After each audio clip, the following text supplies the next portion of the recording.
So dear student, आज हम 11th class का चैप्टर नंबर फर्स्ट है जो वो डिस्कस करते हैं, जो कि द लिविंग वर्ल्ड के नाम से है। और लिविंग वर्ल्ड में हमको पता है कि बहुत सारे जानवर आ जाते हैं अर्थ के ऊपर। और सबसे पहले हम ये समझेंगे कि व्हाट इज लिविंग थिंग्स होती क्या है। तो कुछ हम डिफाइनिंग और नॉट डिफाइनिंग प्रॉपर्टीज डिस्कस करते हैं लिविंग वर्ल्ड की। सबसे पहला जैसे ग्रोथ है, तो ग्रोथ हमको पता है क्या चीज़ होती है, increase in mass and number of individual. यदि किसी चीज़ का मास इंक्रीज हो रहा है या फिर उसकी संख्या इंक्रीज हो रही है तो उसको हम ग्रोथ बोलते हैं। लेकिन हम देखते हैं कि केवल ग्रोथ लिविंग ऑर्गेनिजम्स में नहीं, नॉन लिविंग जैसे माउंटेन्स, बाउल्डर्स, सैंड माउल्ट्स, इनके अंदर भी हमको ग्रोथ है वो देखने को मिलती है। किसकी वजह से? By the accumulation of the material on the surface. उनकी सरफेस के ऊपर मटेरियल है जो एक्यूमुलेट इकट्ठा होता रहता है। और इसलिए हम ग्रोथ को केवल लिविंग वर्ल्ड के बारे में नहीं डिस्कस कर सकते, वो नॉन लिविंग के ऊपर भी अप्लाई होती है। तो ये नॉट ए डिफाइनिंग प्रॉपर्टी हम बोल सकते हैं ग्रोथ को। उसके बाद है रिप्रोडक्शन। रिप्रोडक्शन क्या है? एक प्रोसेस है जिसके अंदर प्रोडक्शन और प्रोजेनी, जिसके अंदर जो लिविंग ऑर्गेनिजम्स हैं वो अपनी प्रोजेनी है वो प्रोड्यूस करते हैं, स्प्रिंग्स पैदा करते हैं। और वो उनसे उनके जैसे भी हो सकते हैं, जैसे कि एसेक्सुअल रिप्रोडक्शन में होता है, और जबकि उनके जैसे नहीं भी हो सकते हैं, जैसे सेक्सुअल रिप्रोडक्शन में वेरिएशन देखने को मिलते हैं। सेल डिवीजन और जो रिप्रोडक्शन है उसको हम अच्छे ढंग से डिफाइन नहीं कर सकते किसके अंदर, सिंगल सेल्ड ऑर्गेनिजम्स, क्योंकि उनके अंदर ये दोनों प्रोसेस एक साथ चलती हैं। सेल डिवीजन हायर ऑर्गेनिजम्स में नॉर्मल होता है, लेकिन एक नॉर्मल यूनिसेलुलर ऑर्गेनिज्म में यदि सेल डिवीजन होता है तो उसी को रिप्रोडक्शन बोल सकते हैं। और बहुत सारे ऐसे ऑर्गेनिजम्स हैं जो कि जीवित हैं और रिप्रोडक्शन नहीं कर सकते, जैसे मूल स्टेराइल वर्कर बी है, मधुमक्खी के जो वर्कर बी होती हैं वो इनफर्टाइल ह्यूमन कपल्स होते हैं, वो भी रिप्रोडक्शन नहीं कर सकते। तो रिप्रोडक्शन नहीं है तो क्या हम उनको लिविंग नहीं बोल सकते? लेकिन वो लिविंग है, तो इसलिए हम रिप्रोडक्शन को भी डिफाइनिंग प्रॉपर्टी नो नहीं बोल सकते, क्योंकि इसके अंदर सारी वो डिफाइनिंग करेक्टरिस्टिक्स ये नहीं इंक्लूड करता है। उसके बाद है मेटाबॉलिज्म, जो कि एक डिफाइनिंग प्रॉपर्टी है। होता क्या है, ये शरीर में होने वाली सारी जो केमिकल रिएक्शंस हैं, sum of the total all the chemical reaction occurring in our body, it is called metabolism. सारी जो केमिकल रिएक्शन बाहर होती हैं तो नॉर्मल केमिकल रिएक्शन है, लेकिन हमारे शरीर में हो तो उनको मेटाबॉलिज्म बोलते हैं। तो कोई किसी भी नॉन लिविंग ऑर्गेनिजम्स के अंदर मेटाबॉलिज्म नहीं होता है, ये केवल लिविंग ऑर्गेनिजम्स में ही होता है। हाँ, कई बार ये होता है कि हम एक सेल को शरीर से निकाल के यदि उसको लैब के अंदर स्टडी करते हैं तो उसके अंदर लिविंग रिएक्शन हम स्टडी कर सकते हैं, लेकिन cell outside the body not a living और not non living. Cellular organization भी है जो एक डिफाइनिंग प्रॉपर्टी है। जब सेल एक साथ इकट्ठा मिलकर शरीर बनाती है, संगठन करती है, तो उसको हम एक डिफाइनिंग प्रॉपर्टी बोल सकते हैं। तो यहाँ से हमको पता लगता है कि मेटाबॉलिज्म केवल एक लिविंग ऑर्गेनिजम्स को ही डिफाइन करता है। उसके बाद कॉन्शियसनेस है। कॉन्शियसनेस माने चेतना, कि हम क्या एबिलिटी होती है ये कि हम एनवायरनमेंट को सेंस कर सकें, उसको समझ सकें, और उसके प्रति जो भी वहाँ पे अपना रिस्पॉन्ड बनता है, प्रतिकूल प्रतिक्रिया बनती है उसको एनवायरमेंटल स्टिमुली के प्रति वो दे सकें। तो प्लांट्स भी अलग अलग जो फैक्टर होते हैं, जैसे लाइट है, वाटर है, टेम्परेचर है, उनके प्रति अलग अलग ढंग से रिस्पॉन्ड करते हैं। और ऑर्गेनिजम्स है, चाहे प्रोकैरियोटिक हो चाहे वो यूकैरियोट्स हो, चाहे उनके अंदर पुराने टाइप की सेल हों या फिर नए टाइप की सेल हों, ट्रू न्यूक्लियस हों, तो वो भी सेंस कर सकते हैं और एनवायरनमेंट को क्या कर सकते हैं, अपने हिसाब से रिस्पॉन्ड दे सकते हैं, जो भी उनका एक्शन का रिएक्शन बनता है। ऑल द ऑर्गेनिजम्स इसलिए अपने सराउंडिंग्स के प्रति अवेयर होते हैं, जागरूक होते हैं, और उनकी जो सेंसेस हैं उसको डिटेक्ट कर सकती हैं। ह्यूमन बीइंग एक ऐसा ऑर्गेनिज्म है जो कि अपने आप को भी अवेयर कर सकता है, अपने आप के प्रति भी जागरूक है। सेल्फ कॉन्शियसनेस जिसको बोलते हैं, खुद के बारे में भी जानकारी होती है ह्यूमन को, और इसलिए हम कॉन्शियसनेस को एक डिफाइनिंग प्रॉपर्टी है वो बोल सकते हैं। That's it.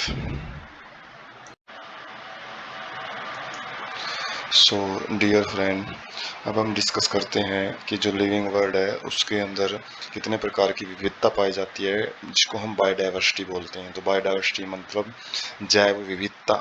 ये क्या होता है? इसके अंदर different number and types of organism present on the earth सब आ जाते हैं कि अलग अलग प्रकार के जो प्लांट्स हैं, एनिमल्स हैं, माइक्रोब्स हैं, सभी बायोडाइवर्सिटी बनाते हैं। जैसे एग्जांपल के लिए हम देख सकते हैं कि जो मिलियंस ऑफ प्लांट्स और एनिमल्स हैं वर्ल्ड में, वो बायोडाइवर्सिटी का निर्माण करते हैं।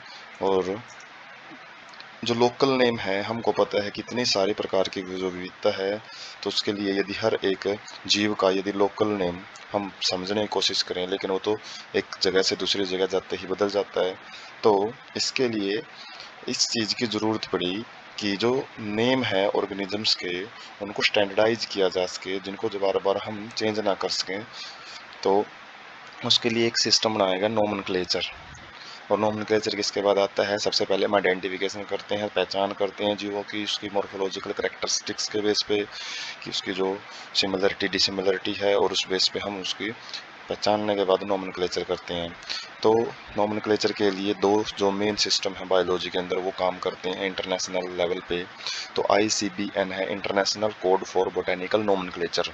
ये केवल पेड़ पौधों के नाम की ही जानकारी रखता है। यदि हमको किसी भी पेड़ पौधे का नाम पता करना है, या फिर कोई नई स्पीशीज हमने खोजी है, तो उसका नाम वगैरह हमने डिसाइड करना है, तो वो ICBN के अंडर होगा। और उसके बाद ICZN, ये है international code of zoological nomenclature. इसके अंदर सारे जो लिविंग ऑर्गेनिजम्स हैं, जो कि केवल एनिमल्स हैं, उनके नोमेनक्लेचर ये इंटरनेशनल कोड है वो देखता है। उसके बाद है रूल क्या रहेंगे बाइनोमियल नोमेनक्लेचर के। तो ये जो सिस्टम है, दो नेम देता है किसी भी ऑर्गेनिजम्स के। तो पहला नेम है जो एक जेनरिक नेम है, उसके जीनस का नेम है, और जो दूसरा नाम है उसका वो स्पेसिफिक नेम है, स्पीसीज का नेम होता है। एपिफेट मतलब एक टर्म। तो रूल्स हम देखते हैं क्या क्या रूल है मेन कि हम यदि बायोलॉजिकल नोमेनक्लेचर या साइंटिफिक नाम किसी भी जीव को देना है, तो उसके लिए फर्स्ट जो रूल रहेगा कि उसका नाम है जो वो लैटिन में रहेगा, चाहे वो किसी भी जगह से हमने उसको पता किया है, कहीं से उसको खोजा है। It is respective of their origin का मतलब है उसको हम नहीं देखेंगे ओरिजिन कहाँ से है, तो लैटिन में ही रहेगा नाम।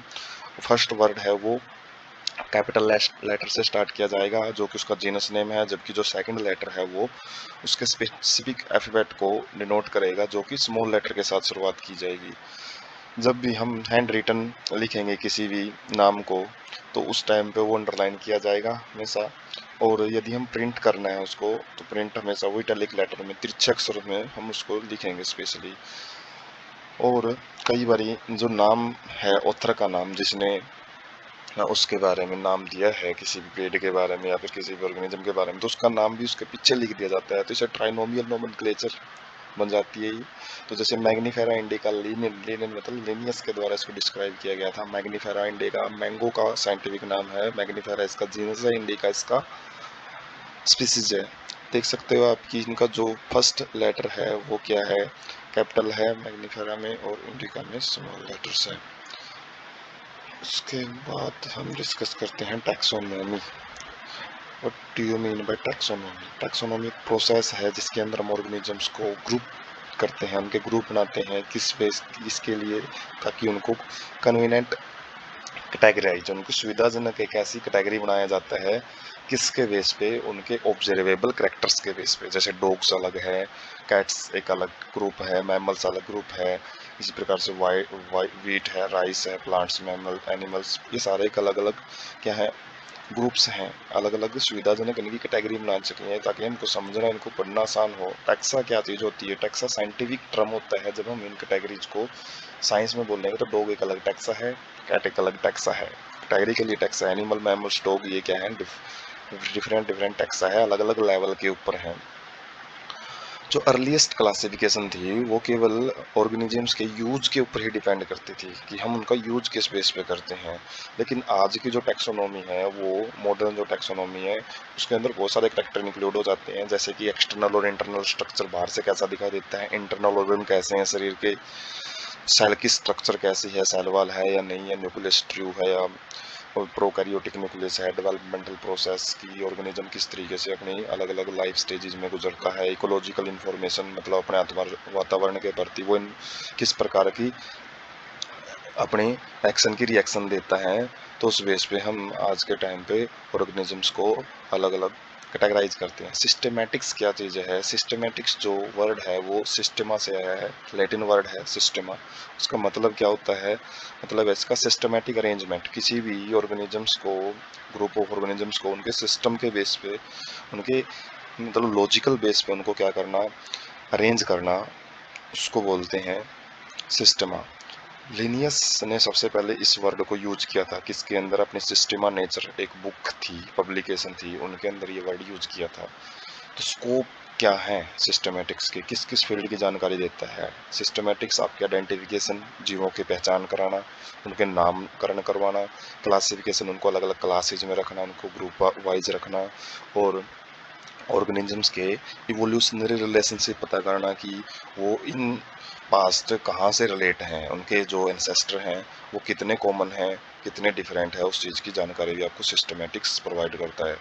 तो टैक्सोनॉमिक कैटेगरीज क्या क्या हैं कि जो भी एक ऑर्गेनिजम्स का कंप्लीट आप एड्रेस बोल सकते हो, जैसे हम अपना एड्रेस लिखते हैं, कहाँ से बिलोंग करते हैं, इसी प्रकार से एक ऑर्गेनिजम्स है पूरे अर्थ के ऊपर जब उसकी जानकारी दी जाती है तो अलग अलग कैटेगरीज के बेस पे दी जाती है। तो सबसे पहले जो कैटेगरी है, जो शुरुआत होती है स्पीसीज से।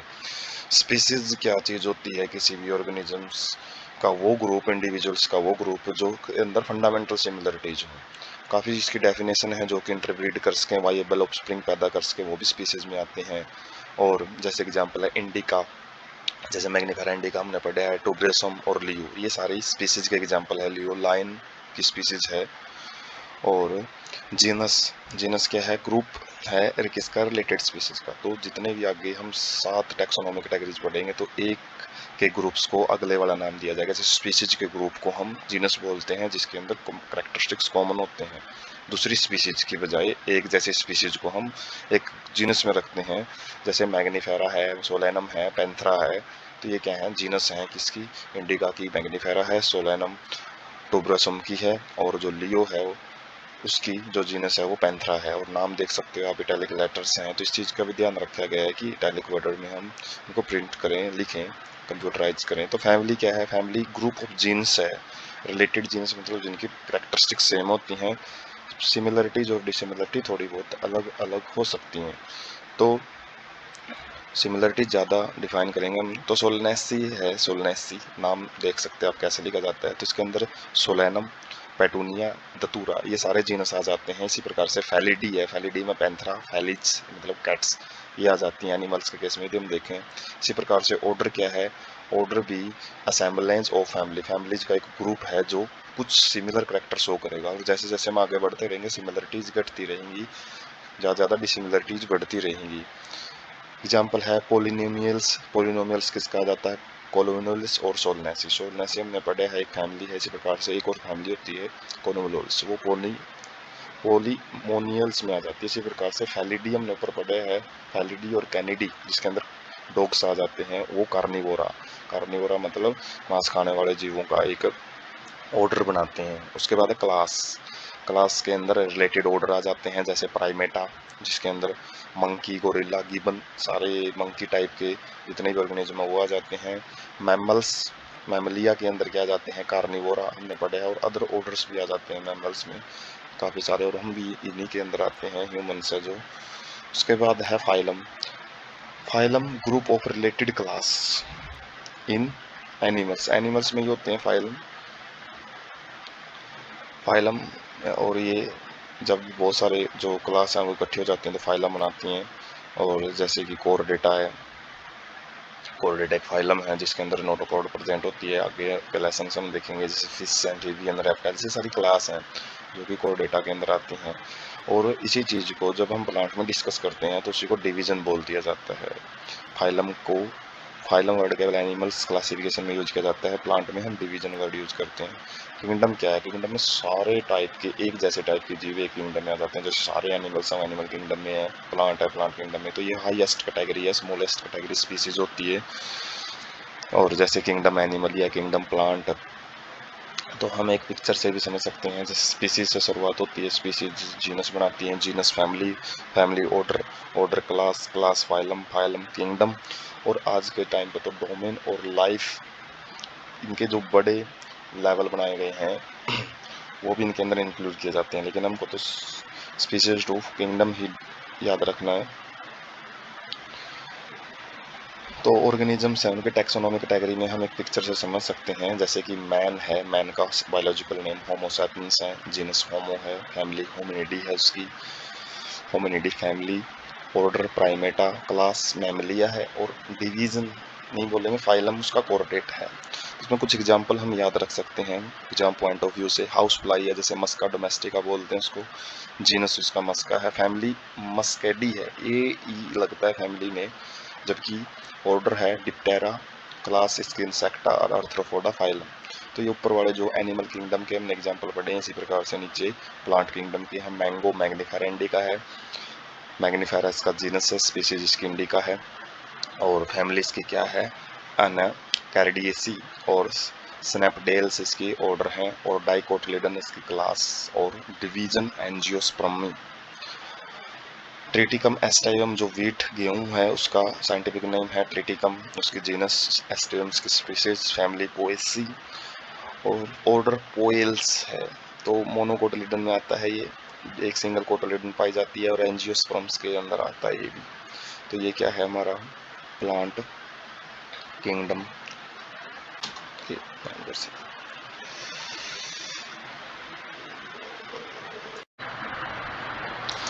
तो आगे ये डिस्कस करते हैं टैक्सोनॉमिकल एड्स के बारे में। ये क्या चीज़ होती है, इसके अंदर हम उन सारे इक्विपमेंट्स प्रोसेसेस का यूज करते हैं जो कि हमको ऑर्गेनिजम्स की आइडेंटिफिकेशन में, उनके बारे में जानकारी इकट्ठी करने में हमको मदद करती हैं।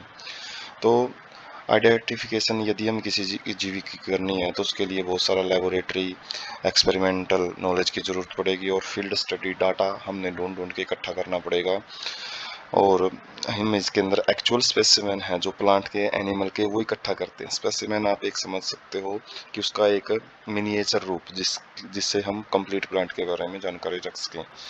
तो इन्फॉर्मेशन को इकट्ठा करके स्टोर किया जाता है स्पेसिमेंस के साथ में ही। और स्पेसिमेन को हम कहाँ यूज करते हैं, ये जो भी अलग अलग क्लासिफिकेशन यदि ऑर्गेनिजम्स की करनी है उसमें ये बहुत ही इंपॉर्टेंट रोल प्ले करते हैं। तो टाइप है टैक्सोनॉमिकल एड्स के, जो हर्बेरियम है, बोटेनिकल गार्डन है, म्यूजियम है, जूलॉजिकल पार्क है, की है, ये मेन आपके टाइप हो सकते हैं टैक्सोनॉमिकल एड्स के। तो सबसे पहले हम हर्बेरियम को देखते हैं। हर्बेरियम क्या चीज़ होती है, एक स्टोर हाउस होता है जिसके अंदर हम प्लांट के स्पेसिमेन को इकट्ठा करते हैं, उनको सुखाया जाता है, मतलब उनको डेथ किया जाएगा, मारा जाएगा, पत्तों वगैरह जो भी पार्ट है तोड़ लिया तो मर ही जाएगा ऑटोमेटिकली। उसके बाद उसको प्रेस करेंगे, दबाएंगे किसके अंदर, सीड्स के अंदर, और उसको प्रिजर्व कर किया जाता है सीड्स के ऊपर ही, वाइट सीड के ऊपर ही हम उसको स्टोर करते हैं फ्यूचर यूज के लिए।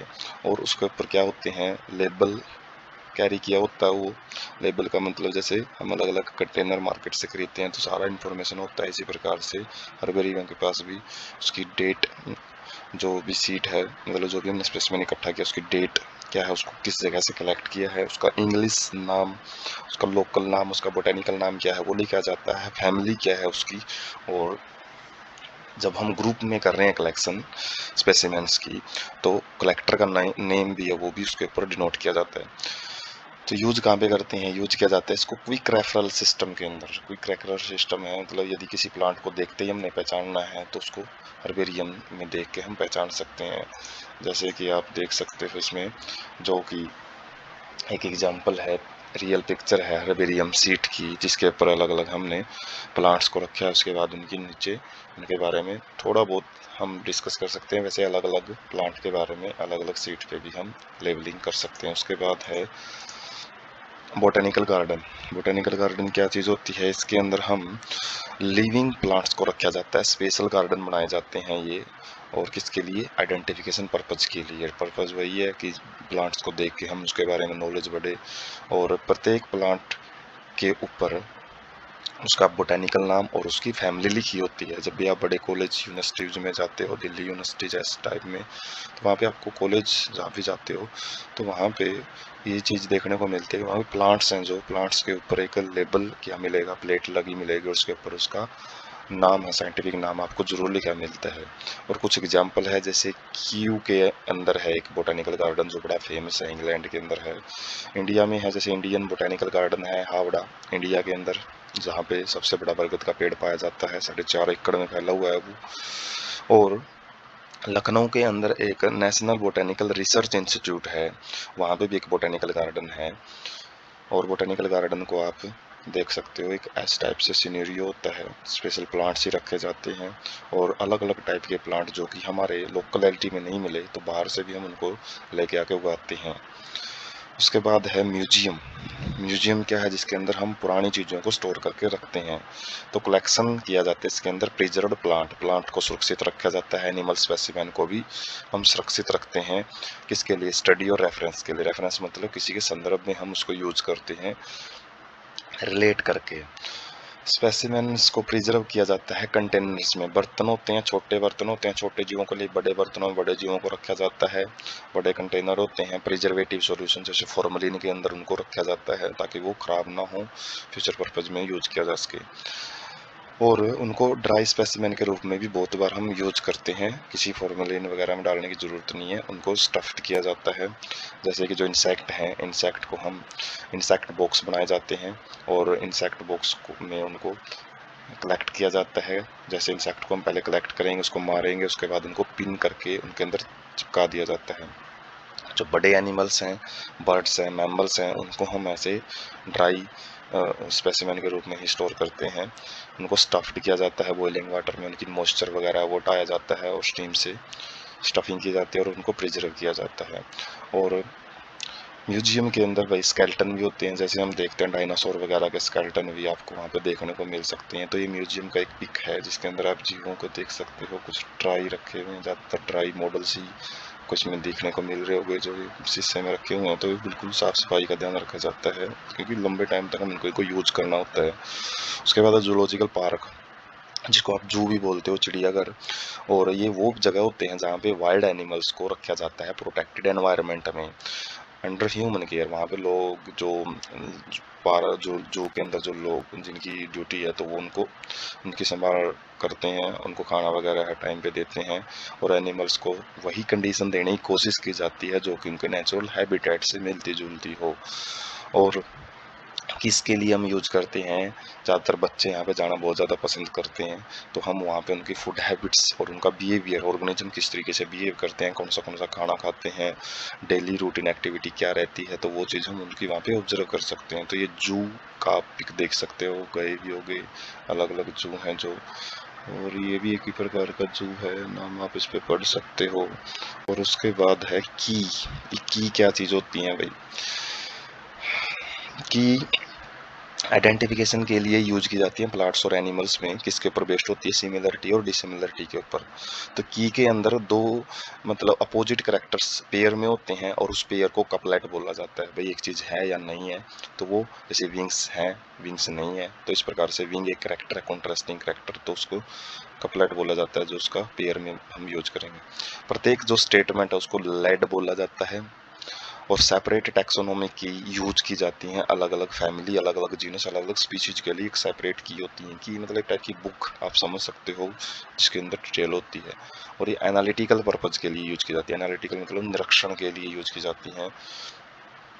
और इसमें जैसे की में आप देख सकते हैं वो शुरुआत हमने करनी शुरू की है, आउल मतलब बर्ड्स में भी आगे अलग अलग जो आ जाते हैं। उसके बाद जो लायन है उनकी एक की अलग अलग पर्पज के लिए यूज किया जाता है, हायर क्लासेस में ज़्यादा डिटेल मिलती हैं। कुछ अलग मीन्स भी हैं भाई रिकॉर्डेड डिस्क्रिप्शन के, मतलब हम बुक के अंदर कुछ अलग टैक्सोनॉमिकल एड्स को भी स्टडी करते हैं, जैसे फ्लोरा है, फ्लोरा क्या है, फ्लावर, फ्लोरा प्लांट्स से रिलेटेड होता है। ये एक्चुअल अकाउंट होता है, मतलब हम इसमें किसी भी जीव को किसी उसके हैबिटेट से उठा के नहीं लेके आएंगे, ये नेचुरल जगह पे ही हम उनको किसी भी एरिया का जो भी एक प्लांट का जितना भी हमको वहाँ पे मटेरियल मिलता है तो वो सारा फ्लोरा ही बनाता है। और किसी भी एक सिंगल एरिया का हम फ्लोरा का डिस्कशन करते हैं। मैन्युअल्स क्या चीज़ होती है? मैन्युअल्स हमको इन्फॉर्मेशन प्रोवाइड करते हैं किसके लिए? आइडेंटिफिकेशन के लिए। किसके आइडेंटिफिकेशन? अलग अलग जो स्पीसीज के नाम है किसी भी एरिया के होते हैं स्पेशल मैन्युअल्स, जो बुक टाइप में होते हैं। बुक के अंदर काफ़ी डिटेल होती है इनकी। मोनोग्राफ क्या होता है? इनके अंदर केवल एक टैक्सोन की ही जानकारी होती है, केवल एक टैक्सा ही होता है।